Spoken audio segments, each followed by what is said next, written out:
Bueno, antes que nada, muchas gracias a Martín por la invitación, al robot escéptico que aquí está con nosotros. Y bueno, la charla del día de hoy la titulé Mil maneras de morir, 666, no vacunar a tu hijo, un poco haciendo alusión al programa que seguramente todos habrán visto en algún momento. Y antes de continuar, justo quisiera como subrayar un poco más de dónde vengo y de qué formo parte, que es el grupo ADN Aprende y Descubre la Naturaleza, que es un grupo de divulgación científica, que básicamente hacemos talleres de divulgación científica para todas las edades.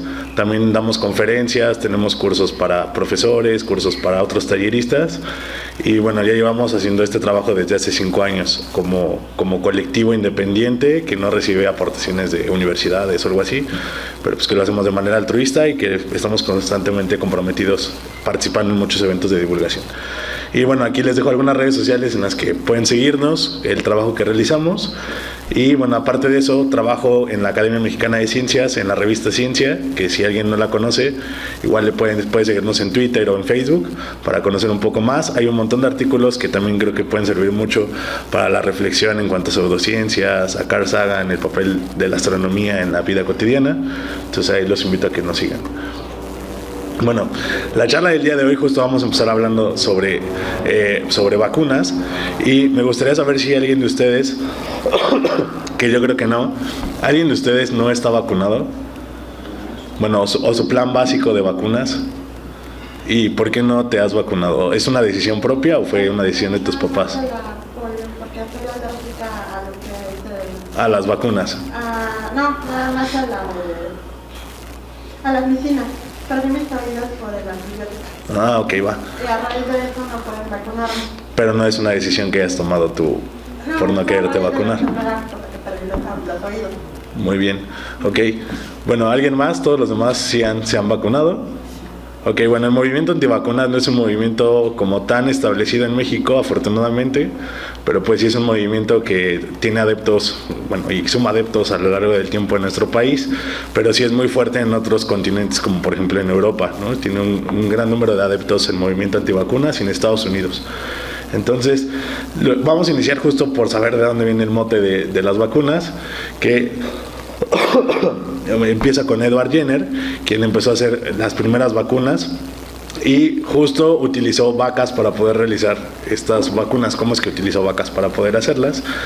Bueno, él empezó estudiando la varicela, y la varicela, como ustedes saben, crea una especie de ámpula sobre la piel de las personas, y aparte va generando otras consecuencias en México. Cuando llegó la varicela generó toda una epidemia que mató a muchas personas en nuestro país, específicamente a personas indígenas que no habían estado en contacto con la enfermedad, y entonces esto fue catastrófico para ellos. Edward Jenner, en el lugar en el que vivía, era un médico rural.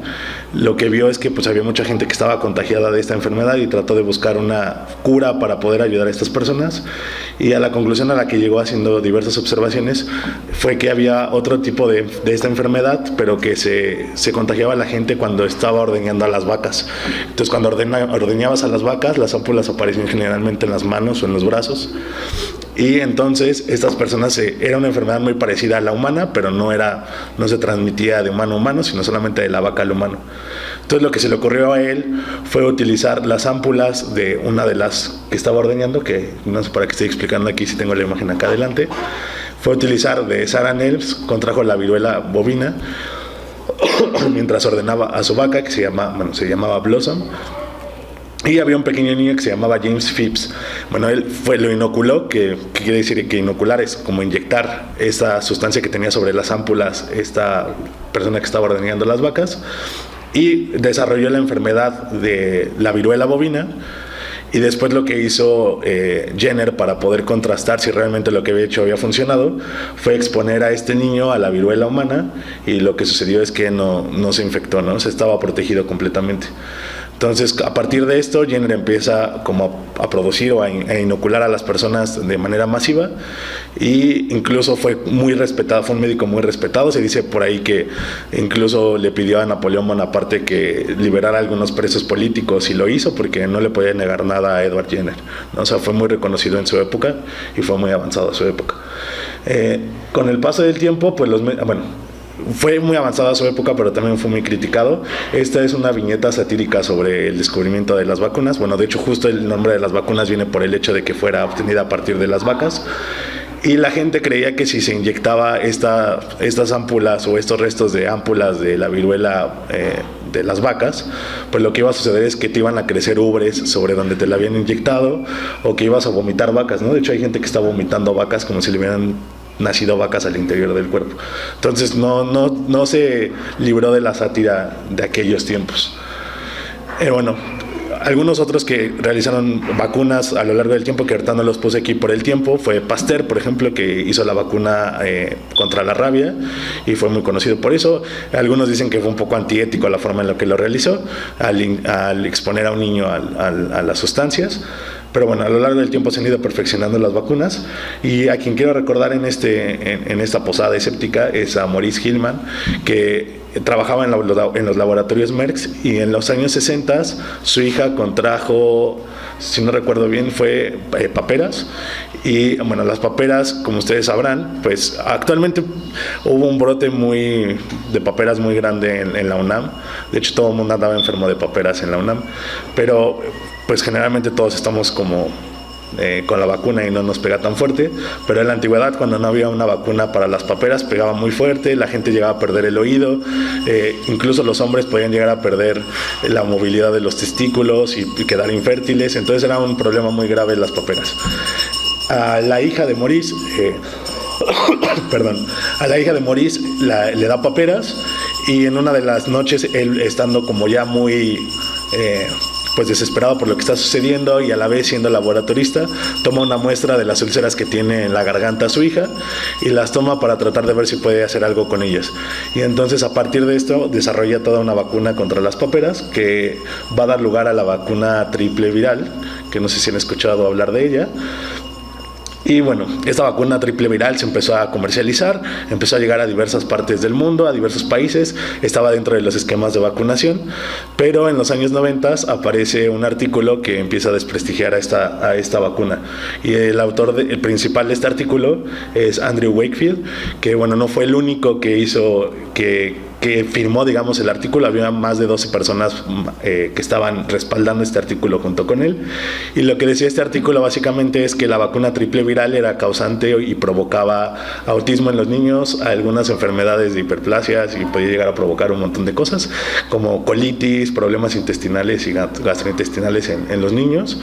Y entonces pues la vacuna triple viral pierde como pues credibilidad, y muchas familias empiezan a dejar de vacunar a sus hijos, e incluso se busca hacer demandas contra el gobierno por el hecho de que la vacuna le provocó a sus hijos autismo u otros problemas. ¿Fue realmente cierto esto? Pues resulta que hubo muchos investigadores que estuvieron en contra de este artículo. De hecho, se fue a una corte médica en Inglaterra todo este asunto, pero en 2004 hay un periodista que es Brian Deer, que publica un artículo en el que se da a conocer que Wakefield había recibido dinero de parte de algunas organizaciones que buscaban demandar al gobierno por las vacunas, y entonces sacar recursos, ¿no?, desde ahí. Y no fueron como 2 libras lo que recibió muchísimo dinero Wakefield de estas organizaciones, y además se da cuenta de que los estudios estaban muy sesgados, ¿no? O sea, que los chicos con los que había estado tratando de estudiar ya habían presentado cuadros de autismo, ya habían presentado ciertas enfermedades desde antes. No era como que todo estuviera hecho como de una manera científicamente correcta a la hora de escoger a las personas para hacer el estudio. Este artículo lo publica en el periódico The Sunday Times, y pues justamente para los que no estén tan relacionados con el tema científico, se establece un conflicto de interés. ¿Qué quiere decir eso? Que pues no está siendo del todo objetivo el científico que está realizando la investigación, y entonces está teniendo influencias económicas o políticas para desviar su investigación y obtener los resultados que quiera, ¿no?, la persona que está financiando la investigación. Entonces aquí les traje un resumen que a mí me gustó porque está como muy... Yo soy pésimo dibujando. Aquí no soy como el Bill que hace unos dibujos bien padres. Entonces me fusilé este dibujito que se los voy a mostrar.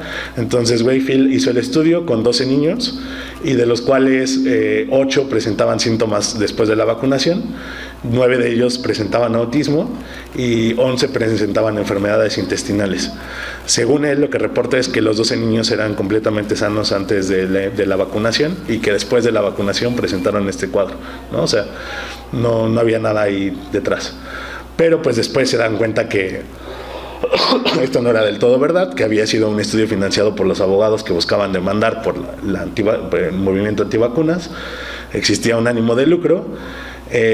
Aquí no está puesto, pero también se publicó con esta investigación que hizo el periodista que Wakefield estaba trabajando en una vacuna contra la rubiola, no recuerdo si era la rubiola o el sarampión, pero era una dosis única. Entonces lo que él promovía o lo que decía al final en sus conclusiones del artículo es que en lugar de vacunarse con la vacuna triple viral, era mejor vacunarse 3 veces diferentes para cada una de esas enfermedades. Casualmente él tenía una de las individuales, ¿no?, para poderse vacunar. Entonces había como todo un conflicto de interés detrás.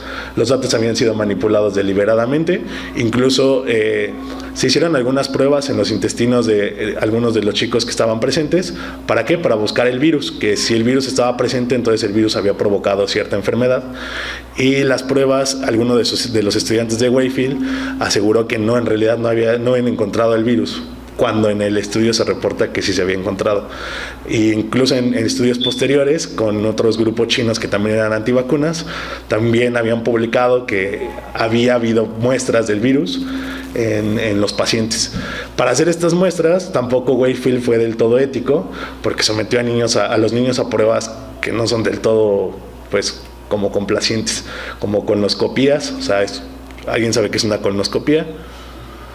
No es del todo grata. Se mete un tubo por el ano, bueno, el recto, y se estudia la parte trasera. Y hubo incluso un niño que resultó con rasgaduras después de la colonoscopía. A otros se les hicieron punciones lumbares. Entonces también no son del todo gratas esos tipos de estudios, y todo esto lo hizo sin someterlo a un comité de bioética. Entonces no fue del todo ético, ¿no?, y moral con las personas, o sea, engañando también un poco a las personas a los estudios que iba a realizar.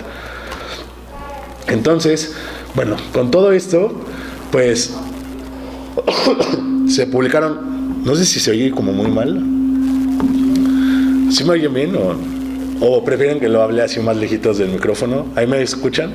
Sí.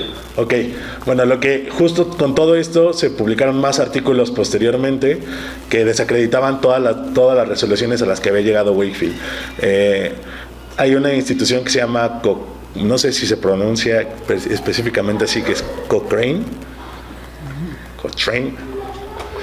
Y bueno, lo que ellos hacen es hacer revisión de artículos, revisan un montón de artículos, y lo que tratan de llegar a esa conclusión es que la mayoría del público entienda, porque generalmente que alguien agarre un artículo científico, si no ha escrito nunca un artículo científico o no está familiarizado con el tema, es muy complicado de entender.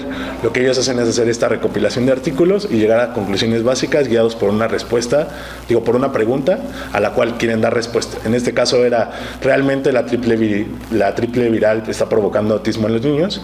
Y entonces lo que ellos hicieron fue comparar un montón de registros, sobre todo en ciertas regiones del Reino Unido, en el que se tiene muy marcado con un número específico a cada niño su sistema de vacunación, y si saben si han presentado síntomas de autismo.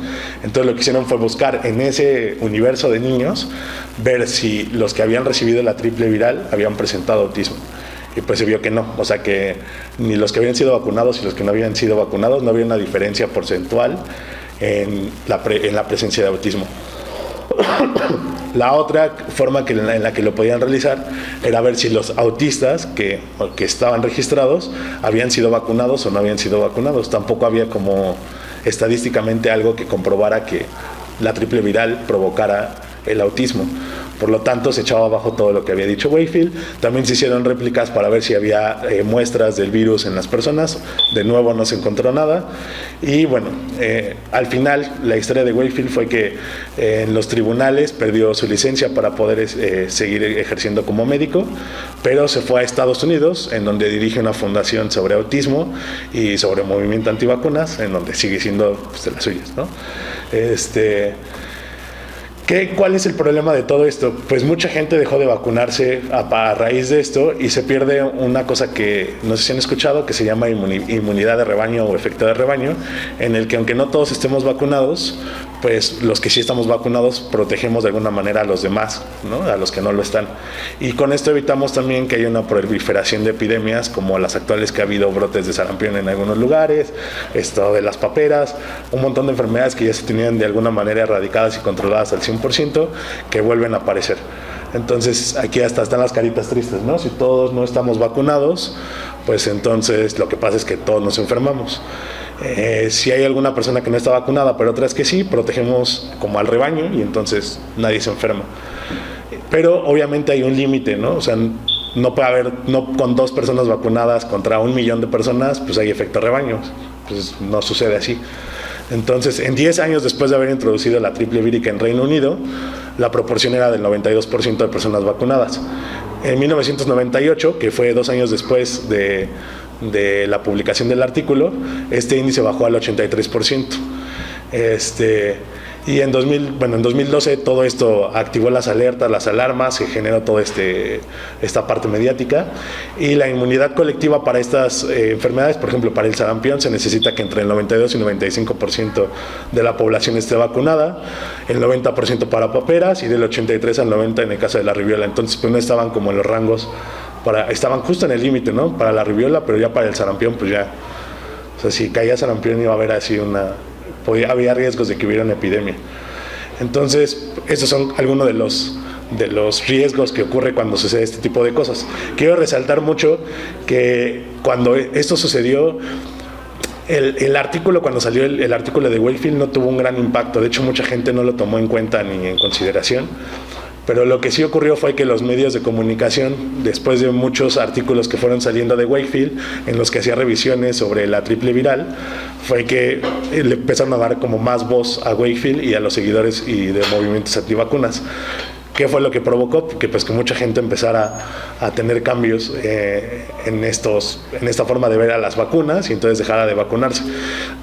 Ahí hay también un mal periodismo. Yo creo que si hay gente aquí que hace periodismo de ciencia o es divulgador o quiere hacer divulgación de ciencia, pues tiene que llegar como mucho a las fuentes y darle voz como a una pluralidad, pero siempre tratando de que las voces a las que se les da el micrófono o los reflectores pues tengan un sustento científico, ¿no? Porque lo que pasó fue que muchos periódicos le dieron voz a grupos antivacunas que no tenían un respaldo detrás, sino más bien sacaban a la mamá diciendo que pues su hijo había sufrido autismo, que era muy triste, y eso llegaba a una parte muy sensible, ¿no? Y eso no estaba padre al final, porque la gente se iba con esa finta, pero no con la parte científica o de fondo que había. De hecho, hay un cuate que escribió un libro que se llama Mala Ciencia, que se llama Ben Goldacre, que es médico y a la vez es periodista de ciencia, y él hizo un análisis de las notas que se publicaron durante este periodo y se dio cuenta que los periodistas de ciencia casi no cubrieron la nota de las vacunas, sino fueron periodistas de otras áreas, lo cual tergiversó mucho la información y pues la gente se fue con la finta de otras cosas. Nada más esto lo quiero dejar un poco como al hilo.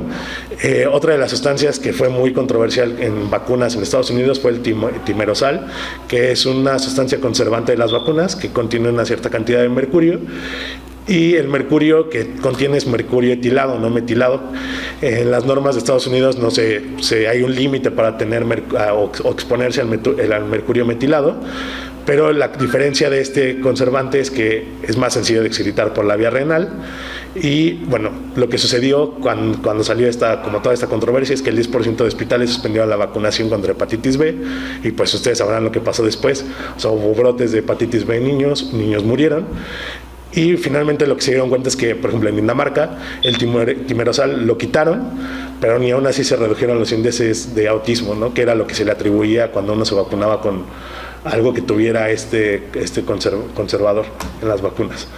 Ya nada más para terminar, y supongo que muchos de los ponentes que van a seguir van a ahondar más en esto. Hay una guía muy rápida para no caer en noticias de mala ciencia y en noticias que son charlatanerías. Muy fácil de identificar cuando los vemos en redes sociales, en esta época de las fake news, resultados malinterpretados. Es también muy importante entender mucho cómo funcionan como los procesos dentro de la ciencia para poder interpretar lo que estamos leyendo en una nota periodística. Los conflictos de interés, ver si hay conflictos de interés detrás con los que están participando. Muestras no representativas, que era un poco el caso de Wakefield, que tenía solamente a 12 niños y el estudio era pobrísimo, ¿no? O sea, no había una repetición. Las personas que hacían la repetición no tenían los resultados que él obtenía. Ausencia de grupo de control, que tampoco tenía Wakefield. No tenía chicos que no hubieran recibido la vacuna triple viral para ver si entonces había autismo o no había autismo. Ausencia del doble ciego, que quiere decir que no sabemos quién es el grupo control. Si yo estoy en el grupo control o estoy en el grupo que está siendo analizado, tampoco los investigadores deberían de saberlo en cierta parte hasta el final del estudio. Una correlación entre correlación y causalidad, ¿no? Que no siempre parece que hay una gráfica muy padre que dice que en los países que reciben mayor Nobel son los que consumen mayor chocolate, y entonces México debería de consumir más chocolate para tener mayor premios Nobel, pero pues no hay una causalidad ahí. O sea, solamente podemos poner una gráfica que parezca que sí lo hay, pero no lo hay.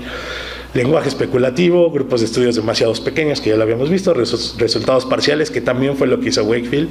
Su trabajo no era un trabajo ya concluyente, sino era solamente hipótesis y conclusiones muy pequeñas. Resultados irreproducibles, también le pasó a Wakefield. Y publicaciones y referencias, que aunque lo publiques en una revista muy padre, a lo mejor pues no es del todo cierto, ¿no? O sea, no hay que irnos con la finta de que todos los artículos, porque estén publicados en una revista padre, quiere decir que están al 100%. Ya han pasado muchos artículos que se retractan de lo que han publicado, aunque haya sido Nature o Science, ¿no? Y bueno, finalmente eso sería todo. Espero que les haya gustado y seguimos con la posada escéptica.